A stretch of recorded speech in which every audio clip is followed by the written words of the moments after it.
and I mean serious, nasty organizers. We're talking about CARE, the Council on Islamic American Relations. We're talking about a terrorist-related imam. We're talking about all the unions. We're talking about the Organization for Black Struggle, who, despite no mention of Islam on their website, they happen to run the Muslims for Ferguson Facebook page. The Nation of Islam, the Coalition Against Police Crimes and Repression, Mosque 28, the Universal African Peoples Organization. These people are all organizing in 84 cities around the country for protests. Those people don't sound like they're there to stand on the sidelines like the Tea Party. Mark my words, there will be blood. There will be blood. Now, let's look at Ferguson for a minute. Why Ferguson? Police officers kill innocent people about 3 times a day. This wasn't even the only time a white police officer kills a black person. So why did Obama have Holder fly in? Why was Jesse Jackson and Al Sharpton flown in? Why were there hundreds of vehicles in Ferguson right now from Homeland Security? What happened there isn't a rare event. So why did Obama and Holder insist on 3 autopsies? Why are they fomenting the flames? Why did Obama have a secret meeting, secret, off the books, with the political activists in Ferguson? And what he told them was stay the course. Stay true to what we're trying to do. What does that mean? Keep demanding the head of an innocent man? Keep rioting? Keep burning down the city? But now you see it's not just a city, because these riots, the minute the results of the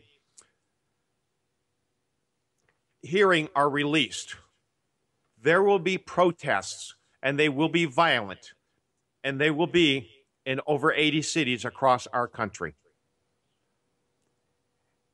And if I was a betting man, I would bet that this is all staged to take Obama's illegal action right off the front page. You will not hear one word of this illegal executive action, because for the next month, all you hear about are the riots. All you hear about are the police vehicles tear gassing and shooting people, the unrest. It's going to be ugly. Yeah, don't look at what the right hand is doing, folks. Look over here. And it's a time-tested playbook. None of this crap happens by accident. All of these uprisings, all of these movements, some of them may start out grassroots, such as the Occupy movement did. But they always get infiltrated and taken over by people with a real mission. So ask yourself, why Ferguson? And why now? And why did Obama put off this executive action until, okay, granted, after the election, he was going to postpone it so the Democrats won some seats. But why wasn't it done on the 5th or 6th? He was waiting until the results from the Ferguson hearing were released. And we're going to see a lot of ugly stuff in the next several days. And it's a shame, because he promised to be different, to be a uniter, to break down the racial barriers. And he's brought us back to the 60s, back to the 50s. He's done nothing but foment racial hatred. Well, yes, that's not true. He's also fomented class hatred. The wealthy against the non-wealthy. The legal citizens against the illegals. This man has done everything in his power to destroy America. And it's not over yet. Okay, shifting gears. We've got Ebola still not in the news. Why isn't it in the news? Do you think it's gone? Do you think there is no Ebola here? Did you know that a woman returned from Guinea 2 weeks ago and was on an Ebola monitoring list? She dropped dead in a Brooklyn hair salon this week. Paramedics, firemen came in wearing hazmat suits, took her out. She was bleeding from her eyes, from her face. She was declared dead of a heart attack. How many heart attacks do you know draw hazmat suits and blood from the eyes, from the face? I have it on a inside tip that there are Ebola victims in Houston. And there are rumors that there are several others around the country. But news media has agreed to cooperate and not mention the word. 9/11 dispatchers in New York City have been forbidden from using the word Ebola. Now they use the code FT, as in fever travel. How much Ebola is here? And why, in God's name, is he sending our boys, our soldiers, our trained military fighters over to fight Ebola? Something that they're totally unprepared and incapable of fighting. Oh, mercy, mercy. Just when you think it can't get any worse, he goes and does something worse. Okay. Free speech. The FCC versus free speech. This happened a while back, and it's starting to ramp up again. There are talks about Obama rolling out his plan to monitor radio stations, news stations, putting people in place to ask questions. Who is the news philosophy? What is the news philosophy of the station? Who decides what stories are covered? How much does the community input influence news coverage decisions? What are the demographics of the management staff? This is none of the government's business.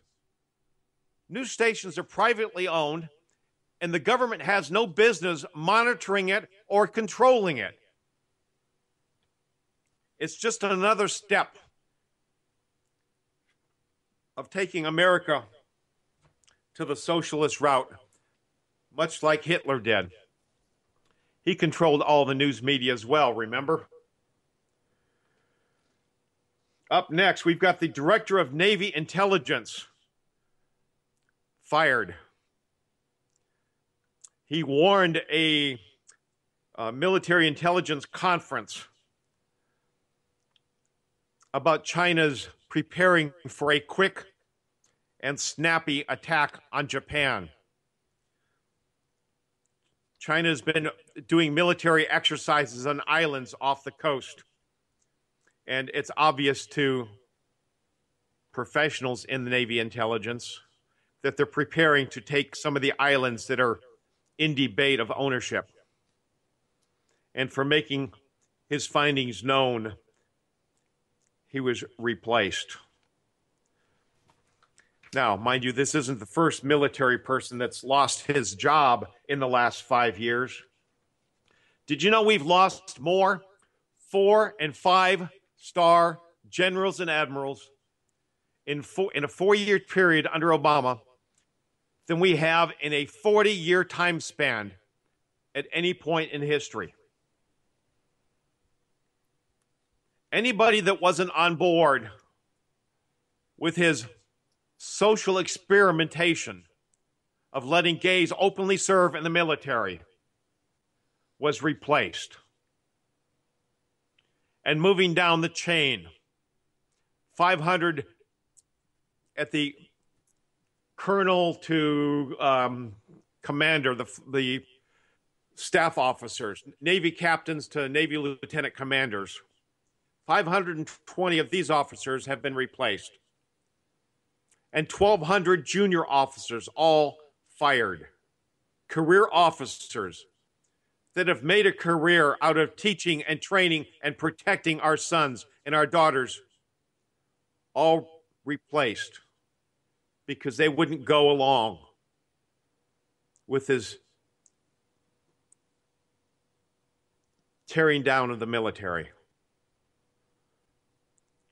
Did you know since Obama turned the military into openly gay service, did you know that male rapes are off the charts? There are now more male rapes, over 12,000 male rapes every year in the military.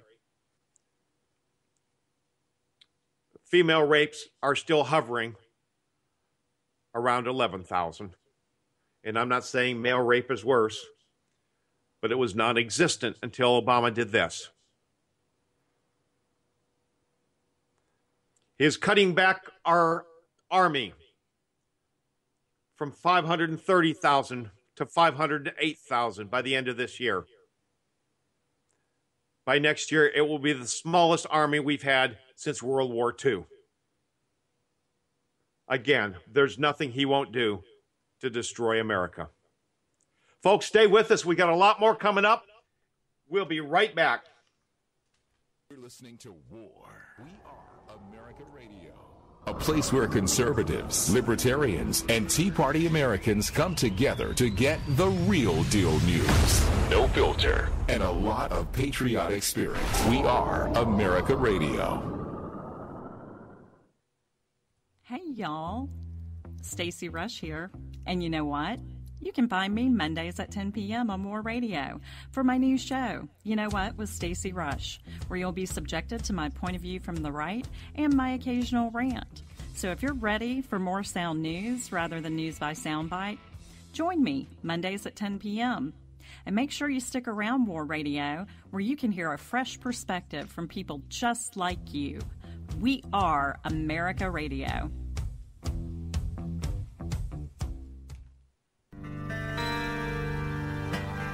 Are you conservative in a world of liberal? Hey, I'm Daniel Stafford, host of the Stafford Voice. Join me every Sunday night, 8 o'clock Eastern, 7 Central, to break down the events of the week and to talk about how it affects you, right here on We Are America Radio, New Media's #1 political talk station on Live 365.